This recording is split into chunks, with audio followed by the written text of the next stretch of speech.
এই রিক্সা ধানমন্ডি যাবে? হ্যাঁ স্যার যাবো। আচ্ছা ঠিক আছে, ভাড়া কত নেবে?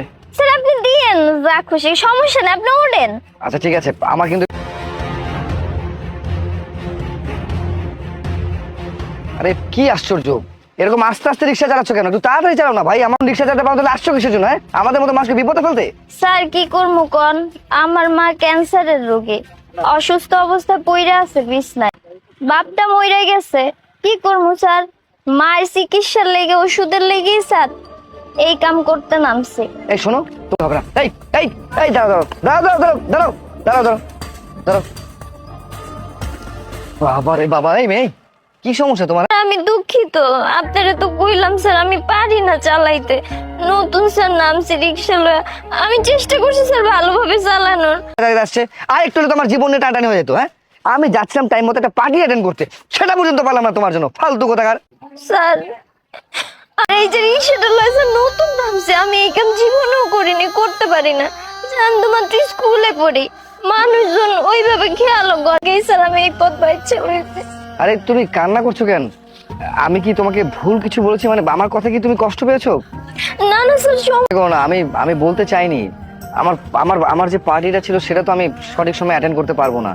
আর তুমি যেভাবে রিক্সা চালাচ্ছিলে তাতে আমার জীবন নিয়ে আমি আতঙ্কে। কাছে মাপ চাইতেছেন, আমি একটা রিক্সাওয়ালি, আপনি স্যার সাহেব মানুষ, কত বড় লোক, আপনি স্যার আমার কাছে মাপ চেয়েন না। যেটা না বুঝে তোমার সাথে আমি খারাপ ব্যবহার করে ফেলেছি। আচ্ছা যাই হোক, আমি এখন এই মুহূর্তে সিদ্ধান্ত নিয়েছি, তুমি পিছনের রিক্সা সিটে বসবে আর আমি তোমাকে চালিয়ে নিয়ে যাবো। যে তুমি আজকে পিছনের সিটে বসবে আর আমি তোমাকে চালিয়ে নিয়ে যাবো। আর তাছাড়া আমি কিন্তু তোমার বড় ভাইয়ের মতো, বড় ভাই একটা কথা বলেছে তুমি ছোট বোন হিসাবে শুনবে না? তুমি যাও পিছনের রিক্সা বসো, আমি তোমাকে চালিয়ে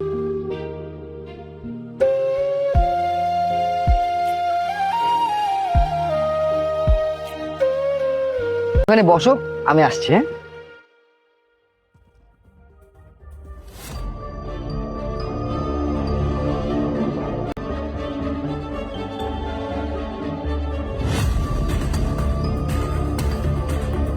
এই যে বোন নাও। আনছেন কেন? আমার একটু চাল ডাল দিলেই হইতো। দেখো বোন, আমার হাতে তো তেমন একটা সময় নেই, তুমি তো খুব ভালো মতোই জানো যে আমি একটা পার্টিতে বের হয়েছিলাম। আর হ্যাঁ, এই যে এখানে 1 লাখ টাকা আছে, এই টাকাটা তুমি রাখো। দেখো বোন, তোমার সাথে আমি কিছুক্ষণ আগে যে ব্যবহার করেছি তাতে অবশ্যই তোমার এই ভাইকে বলবে, ঠিক আছে? আর এই যে ভাইয়ের সাথে যোগাযোগ করতে গেলে তো নাম্বার লাগবে, কার্ড লাগবে, তাছাড়া কিভাবে যোগাযোগ করবে? এই নাও, এটা হচ্ছে আমার ভিজিটিং কার্ড। ভালো মানুষ আমি আমার এতটুকু জীবনে দেখি নাই, আপনি এত ভালো, আমার কষ্টের কথা শুনে আপনি আমার এত কিছু দিলেন, 1 লাখ টাকা দিলেন। জিহান নেই, আমি যা করেছি সব মনুষ্যত্বের খাতিরে করেছি। আর অবশ্যই অবশ্যই তোমার এই ভাইকে স্মরণ করবে যদি তোমার কখনো কোনো কিছু প্রয়োজন হয়, ঠিক আছে? আচ্ছা ঠিক আছে বোন, তাহলে ভালো থেকো। হ্যাঁ, সাহস তুই আমার চেয়ার থেকে আমাকে ধাক্কা মেরে উঠাই দে, তুই আমার চেয়ারে বসে আছিস, ওঠ। আরে ম্যাডাম, এত ফালতু বইকেন না তো, আপনি চুপচাপ ওই জায়গায় দাঁড়ায় থাকেন, আমার কাজ করতে দেন।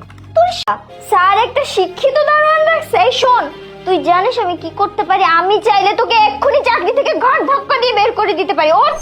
নেই শোনেন ম্যাডাম, ভয় তার থাকবে যে কোম্পানির ভালো চায় না, যে কোম্পানির ভালো চায় তার কোনো ডর ভয় থাকতে হয় না। আমার কাজ করতে দেন। স্যার, আমার প্রজেক্টটা এখনো স্যার কমপ্লিট হয়নি, আর কিছু কাজ স্যার এখনো জমা আছে, আজকেও মনে হয় না শেষ করতে পারবো। সময় লাগবে কেন? সময় দেবো তোমাকে? অফিসে কি কারণে আসো? অফিসে কি ঘাস কাটতে আসো? বুঝি না বিষয় তোমাদের আমি। আরে দারুণ, সব ঝামেলা স্যার এই দারোয়ানটা করছে। স্টপ! আমি তোমার কোনো অজুহাত শুনতে চাচ্ছি না। আজকে সন্ধ্যার মধ্যে, মানে অফিস আওয়ারের মধ্যে যদি তুমি ফাইলটা সাবমিট। স্যার, চিন্তা করতে হবে না মানে? স্যার মানে হচ্ছে প্রজেক্টটা সাবমিট হয়ে গেছে স্যার। কি বলছো তুমি? প্রজেক্ট সাবমিট হয়ে গেছে মানে? আজকে নাকি প্রজেক্টটা সাবমিট করার লাস্ট ডেট, তাই আমি ভাবলাম আমি এসে প্রজেক্টটা সাবমিট করে দিই। কি, তুমি প্রজেক্ট সাবমিট করেছো? মানে তুমি কোম্পানির ধস নামার কারণে ওরা সব কর্মচারী ছাঁটাই করে দিছে, আমিও ওদের মধ্যে ছিলাম। এরপরে উপায় না পেয়ে এখানে স্যার দারোয়ানের চাকরিটা নিছি। এমো, তোমার তোর কাছে ক্ষমা চাওয়া উচিত। তুমি ওকে কতক্ষণ ধরে বোকাঝোকা করতেছো, তুমি ওকে ধন্যবাদ দাও, ধন্যবাদ দেওয়া উচিত তোমার। আই এম সো সরি, হচ্ছে শেষ করে দিলা।